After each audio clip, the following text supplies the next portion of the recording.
What up, y'all? It's your boy, Mr. Downtown Ray Melo, and you're listening to the Entertainment Report on iHeartRadio, live from Dubai for Wednesday, January 10th, 2018, delivering some major stories and trends going on in the world of entertainment and beyond. You can follow the show on Facebook, Twitter, or Instagram. Facebook.com/The Entertainment Report with Ray Melo, that's RAYMELO, on Twitter at The Enter Report, or on Instagram at The Entertainment Report. You can listen to the show anytime you want on iHeartRadio. Just go to iHeart.com or your iHeart phone app, search for The Entertainment Report, and it'll take you to the page. Chadwick Boseman defends his home of Wakanda from Michael B. Jordan and Andy Serkis in the newest trailer for Marvel's next superhero epic, Black Panther. The clip released Monday focuses more on the film's central villains as Jordan plots to take over Wakanda as Eric Killmonger and Serkis as Ulysses Klaue escapes from an interrogation. A voice says to Boseman, "A war is coming," who replies, "Let them come." The trailer also includes an extended look at an action-packed car chase scene in the film where Black Panther is seen leaping across a highway. The end of the footage announced that its pre-sale tickets for Black Panther are on sale through Fandango. Directed by Ryan Coogler, but Black Panther is set to be released in theaters on February 16th. The film also stars Lupita Nyong'o, Angela Bassett, Martin Freeman, Forrest Whitaker, and Danny Guerrero, among others. Jennifer Lawrence undergoes intense training to become a deadly secret agent in the second trailer for Fox's upcoming spy thriller Red Sparrow. The clip released Monday features Lawrence being drafted against her will into Russia's Sparrow program after she takes on a government assignment in order to help her ill mother. After being turned into the program's most dangerous agent, Lawrence is assigned her first target, a CIA officer played by Joel Edgerton. The synopsis reads, the two young operatives fall into a spiral of attraction and deception which threatens their careers, allegiances, and the security of both countries. Red Sparrow, from director Francis Lawrence, is based on the 2013 novel of the same name by Jason Matthews, Jeremy Irons, Mary Louise Parker, Charlotte Rampling, and Matthias Sugarnatnetz also star. Red Sparrow is set to arrive in theaters on March 2nd. Guillermo del Toro's romantic fantasy The Shape of Water was nominated for 12 British Academy Film Awards, or BAFTAs, in London Tuesday. Following 9 nods apiece are Darkest Hour and Three Billboards Outside Ebbing, Missouri. Blade Runner 2049 and Dunkirk scored 8 nominations. I, Tonya received 5, and Call Me By Your Name and Phantom Thread each earned 4. In the running for Best Film are Call Me By Your Name, Darkest Hour, Dunkirk, The Shape of Water, and Three Billboards. Shortlisted for Best British Film are The Darkest Hour, The Death of Stalin, God's Own Country, Lady Macbeth, and Paddington 2. Up for Best Director are Denis Villeneuve for Blade Runner 2049, Luca Guadagnino for Call Me By Your Name, Christopher Nolan for Dunkirk, Guillermo del Toro for The Shape of Water, and Martin McDonagh for Three Billboards. The nominees for Best Actress are Annette Bening for Film Stars Don't Die in Liverpool, Frances McDormand for Three Billboards, Margot Robbie for I, Tonya, Sally Hawkins for The Shape of Water, and Sarah Ronan for Lady Bird. Competing for Best Actor are Daniel Day-Lewis for The Phantom Thread, Daniel Kaluuya for Get Out, Gary Oldman for Darkest Hour, Jamie Bell for Film Stars Don't Die in Liverpool, and Timothy Chalamet for Call Me By Your Name. Winners are to be announced February 18th at the Royal Albert Hall. Absolutely Fabulous icon Joanna Lumley is set to host the event, which will be broadcast on the BBC. Melo Ventimiglia fell in a pool at a star-studded Golden Globes after party. The 40-year-old actor confirmed in an Instagram Stories video Sunday that he accidentally took a plunge after attending the 2018 Golden Globe Awards ceremony. Ventimiglia, who wore glasses and appeared to have wet hair, congratulated his This Is Us co-star Sterling K. Brown on winning Best Actor in a television series drama before confessing he fell in the pool. He says, "Good times at the Globes tonight. I'm back home. I'm studying for tomorrow, and yes, I fell in the pool." E! News reporter Ventimiglia attended the HBO after party at Circle 55 at the Beverly Hilton. NPR critic Eric Diggins had tweeted that he thought he saw Ventimiglia slip and fall into the hotel's pool. He wrote, "At HBO's Golden Globes party, believe I just saw Vino Ventimiglia from This Is Us slip and fell into the pool, which is mostly covered but open in one spot." Ventimiglia and Brown played Jack and Randall Pearson on This Is Us, which returned from mid-season break Tuesday. Brown is the first African-American actor to win a Golden Globe Award for Best Actor in a television series drama. Kendall Jenner isn't letting critics of her acne detract from her Golden Globe appearance. The 22-year-old model shared a positive message Monday on Twitter after being mocked for her complexion at 2018's Golden Globe Awards ceremony Sunday. Jenner spoke out after a fan praised her confidence at the award show. The person wrote, "Okay, but at Kendall Jenner, showing up and strutting her acne while looking like a gorgeous star is what every girl needs to understand." Jenner wrote in response, "Never let that shit stop you," adding an emoji with sunglasses. Her tweet received over 69,000 likes. Jenner, who attended the Golden Globes on behalf of Vogue, shared photos of her look on Instagram. She was one of many stars to wear black as a sign of solidarity with the Time's Up equality and anti-harassment campaign. The star wrote, "Honored and humbled to be able to attend the Golden Globes with at Vogue magazine. My eyes were open and my heart is full seeing all the men and women who were a part of this vital change. I too stand with all women. Hashtag Time's Up."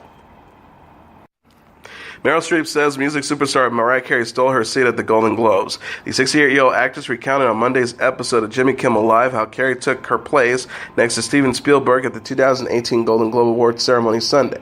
She jokingly confirmed, bitch stole my seat," confirmed to host Jimmy Kimmel. Streep said she returned from a break to find Carey sitting in her spot and sucking up to Spielberg. Carey explained she was told to sit down and offered to move, which Streep said she initially declined. She recalled of her response, No, stay there. I'll sit on your lap because comfy." Carey had said Sunday on Twitter that she accidentally took Streep's seat while on her way to the restroom. The singer wrote, "Got caught mingling on the way to the loo during the commercial break, took the first available, happened to be right next to Steven Spielberg. Cut to the next commercial break, guess who comes back to her seat? Me, dear Meryl, please forgive me. Meryl Streep, you can take my seat anytime," she added. Streep and Carey were nominated at the award show for Best Actress in a Motion Picture Drama and Best Original Song, respectively. Streep lost to Frances McDormand, while Carey lost to Pasek and Paul, the songwriting team. Jessica Biel traveled in style to a star-studded Golden Globes awards party. The 35-year-old actress hitched a piggyback ride from her husband, singer Justin Timberlake, after attending the 2018 Golden Globe Awards ceremony Sunday. Biel shared a photo Monday on Instagram that showed her riding on Timberlake's back in her Dior haute couture gown. She jokingly compared the 36-year-old star to an Uber or Lyft rider. The actress captioned the picture, "I give my ride to the hashtag Golden Globes after a party, a very enthusiastic 5-star rising." People reported Timberlake and Biel, who was nominated for Best Actress in a miniseries or television film at the award show, attended Golden Globes and late-night host Seth Meyers' after party at Poppy's in Los Angeles.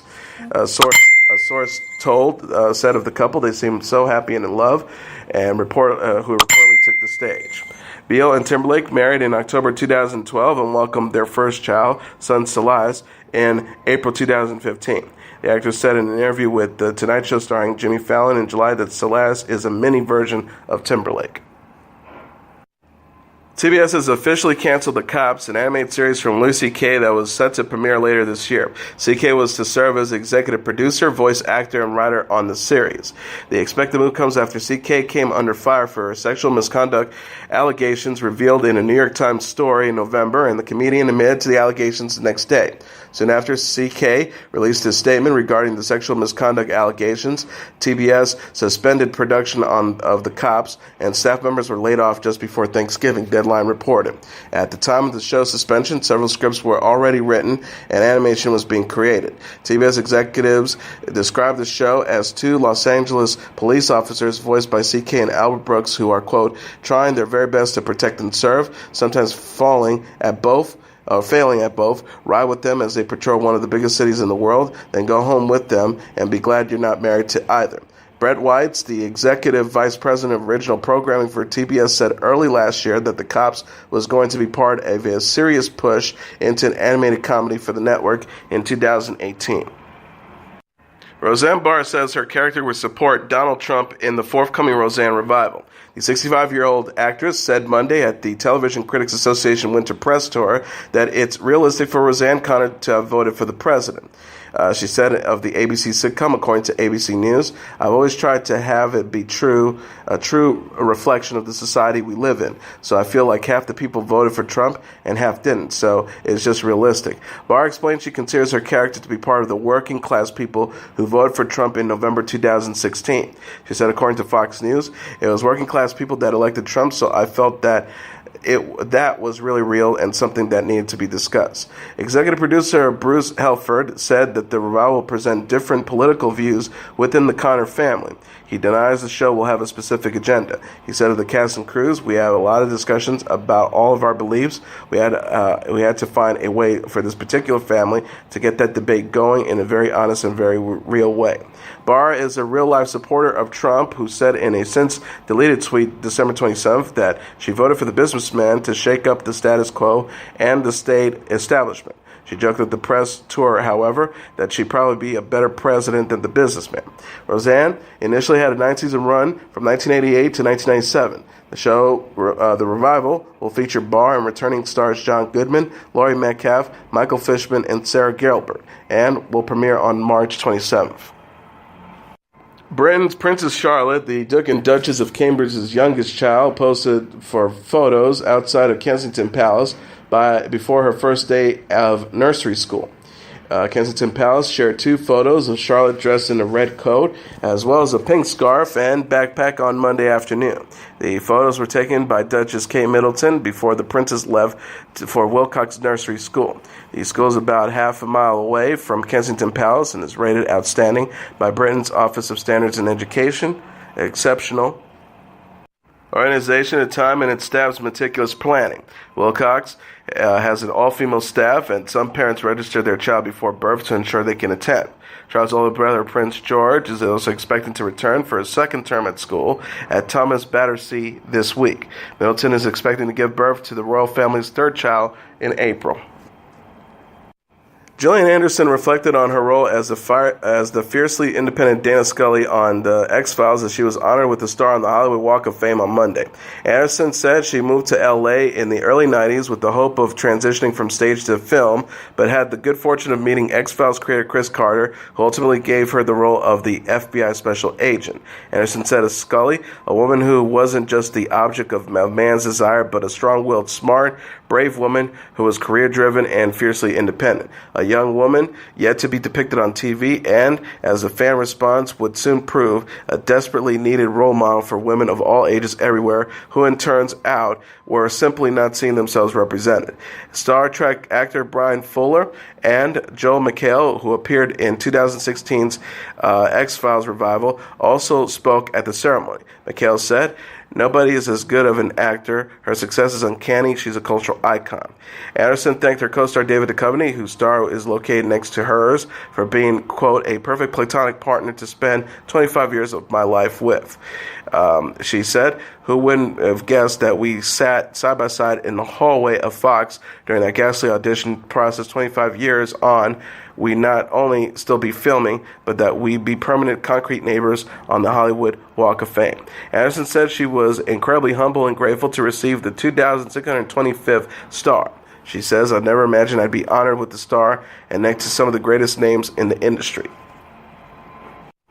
Scandal star Kerry Washington says Facebook's sense of community is vital for eliminating gatekeepers for her new show, 5 Points. Speaking at Facebook's C-Space Storytellers session at the Consumer Electronics Show in Las Vegas on Tuesday, Washington said the social network's video platform Facebook Watch provides a new outlet for more diverse voices. She says the latest inspiration for storytelling in the digital and tech space involves more voices at the storytelling table. Hollywood's going to spend a lot of time grappling with this. The power of the gatekeepers is lessening and lessening. Executive produced by Washington, 5 Points follows high school students in Chicago's South Side from 5 different points of views and is set to deal with topics such as LGBT identity, gun violence, drug use, and bullying.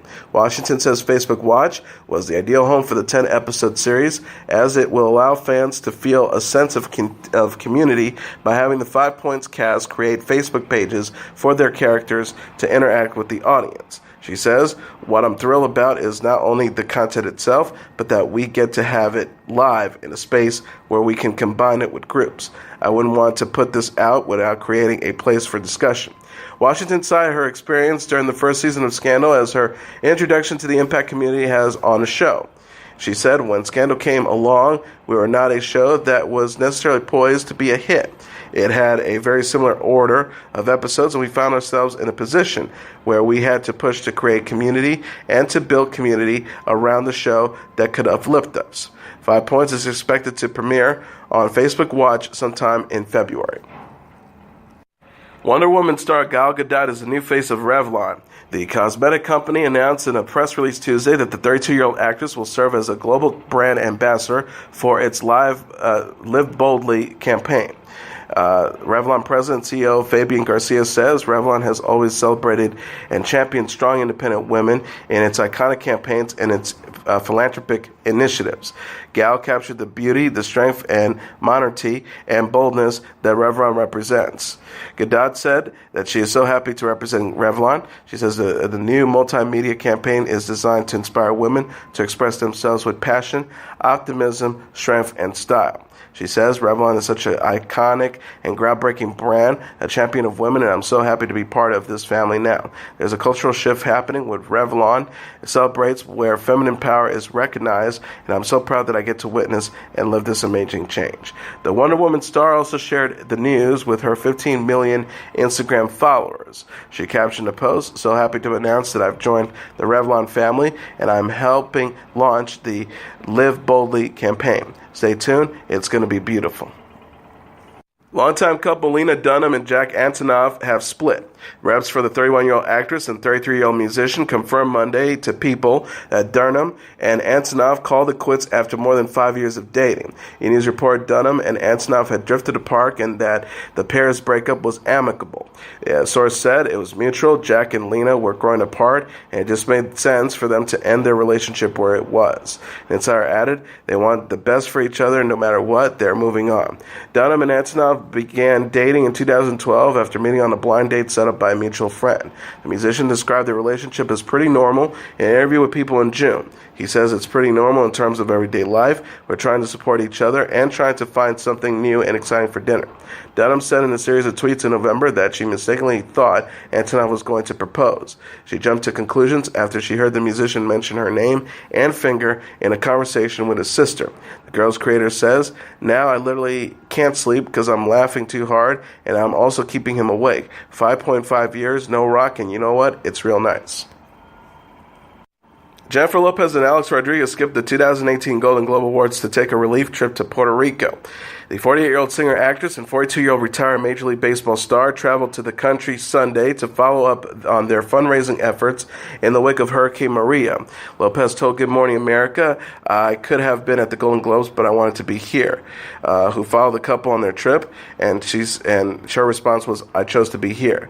The Amor singer wore black during her visit as a sign of solidarity with the Time's Up Equality and Anti-Harassment movement and its followers. She called for equality for Puerto Ricans in the GMA segment. The star, who is of Puerto Rican heritage, says, "We just want to be treated equally. We're Americans. We're here to kind of shine a light and let everybody know, like Alex said, we are in our first inning. We have a long way to go." Lopez and Rodriguez helped raise $35 million for hurricane relief efforts in October. The couple announced $2 million in aid for federally qualified community health centers and will help allocate the remaining funds. Lopez said of rebuilding efforts, "We have high hopes that, it was going to be further along than it is, but there is still a lot of work to be done." Rodriguez added, "It was important for us to follow up and come down here and see what with our own eyes." Lopez shared a photo with Rodriguez from their trip on Instagram, calling their visit an amazing, enlightening, heartbreaking, yet hopeful day. She wrote, "We made it down to Puerto Rico for the first time since the hurricanes and our Samosas concert. So many miles to go, but grateful to go to the distance side by side with this amazing vibe. Hashtag he's my bestie. Hashtag he's my man. Hashtag he's my superhero." Selena Gomez is no longer following Demi Lovato, Gigi Hadid, and several other stars on Instagram. Us Weekly reported the 25-year-old singer purged nearly 300 people from her account Saturday and is now following just 37 accounts. Gomez unfollowed Lovato, Hadid, Camila Cabello, her Wizardry of Waverly Place co-star, the 13 Reasons Why's cast, and other friends and former co-stars, causing fans to speak out about the change. One fan account tweeted, "Damn, Selena has unfollowed a lot of people on Instagram." Gomez is still following following Taylor Swift, Francia Racia, Amy Schumer, Jessica Alba, and a handful of other friends and fan accounts. She last posted a photo of herself outside her childhood home the same day as her Instagram purge. The star wrote, "The home I grew up in, from birth to 13, no one was home when I knocked this time off.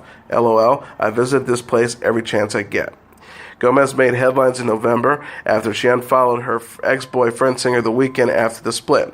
She has since been linked to her ex-boyfriend, Justin Bieber, and was spotted with the singer at a Pilates class January 3rd. Kendrick Lamar performed tracks from his latest album before debuting a song from the upcoming Black Panthers movie soundtrack during the College Football Playoffs National Championship halftime show in Atlanta Monday night. Lamar performed at Atlanta's Centennial Olympic Park, which is located about 1 mile from Mercedes-Benz Stadium, where the game was played. Lamar's performance was broadcast on the Jumbotron at the football stadium. Fans in both venues got to see Lamar perform DNA, Element, and Humble off of his best-selling album Damn. After, Lamar debuted All the Stars from the Black Panther soundtrack, which he also produced. President Donald Trump attended the game between the University of Alabama Crimson Tide and the University of Georgia Bulldogs, but CNN reported he left at halftime. Eminem, The Killers, and Muse are set to headline the 2018 Bonnaroo Music and Art Festival in June. The 17th installment of the music event will once again take place on the Farm at Great Stage Park in Manchester, Tennessee from June 7th to the 18th. The festival's location includes a 700-acre event space that will hold 10 stages, communal areas, and VIP areas. Future, Bass Nectar, Sergio Simpson, Khalid, Cassette, Paramore, Alt J, Dua Lipa, Sheryl Crow, Anderson .Paak, Sylvian Esso, Nile Rodgers and Chic, Playboy Cardi, Broken Social Scene, Trombone Shorty and Orleans Avenue, Thundercat, Mavis Staple, Abdu and Miriam, T-Pain and Bon Iver will also be taking the stage at Bonnaroo, among many others. Tickets for Bonnaroo go on sale January 12th at 10 a.m. Eastern Standard Time on Bonnaroo.com. Last year, Bonnaroo Festival featured U2, the Red Hot Chili Peppers, and The Weeknd as headlining acts. Bonnaroo marks the third major festival Eminem is headlining, with the rapper also set to perform at the 2018 Coachella Valley Music and Arts Festival in April and the 2018 Governor's Ball Music Festival, which runs from June 1st to the 3rd. And now let's take a look at what happened on this date in entertainment history. On this date in 2000, AOL-Time Warner forms. In one of the biggest media mergers in history, American Online Inc. announced plans to acquire Time Warner Inc. for some $182 billion in stock and debt. The result was a $350 billion mega corporation, AOL-Time Warner, which held dominant positions in every type of media, including music, publishing, news, entertainment, cable, and the internet. The AOL-Time Warner merger came at the height of the so-called internet bubble, where dot-com businesses were on the meteoric rise and their futures seemed limitless. The idea was to combine Time Warner's impressive books, magazines, television, and movie production capabilities with AOL's 30 million internet subscribers to form the ultimate media empire. Under the terms of the merger, which was cleared by the Federal Trade Commission in December 2000 and formally completed in January 2001, AOL shareholders owned 55% of the new company, while Time Warner shareholders owned 45%. AOL's co-founder, chairman, and chief executive officer Steve Case became chairman of the new company, while Time Warner chairman and CEO Gerald Levine was named its CEO. The potential windfall promised by the plan to sell Time Warner content through the AOL network never materialized, and when the internet bubble burst in 2001, the company's losses reached record proportions. Levine, widely blamed by shareholders for allowing Time Warner and its stable old media assets to be effectively taken down and dragged down by the ailing new media division, resigned in December 2001. He was replaced by Richard Parsons, a decision that later contributed to increasing internal tensions and the departure of Chief Operating Officer Bob Pittman, who had been passed over in favor of Parsons. In 2002, and as investors pulled out en masse of many internet-related stocks, AOL-Time Warner reportedly a quarterly loss of $54 billion, the largest ever for a U.S. company. The following January, Case announced his resignation, and the company subsequently dropped the AOL from its name. With Parsons as its new chairman, Time Warner Inc. was able to recoup some of its momentum. but its stock prices continued to lag in 2005 to 6.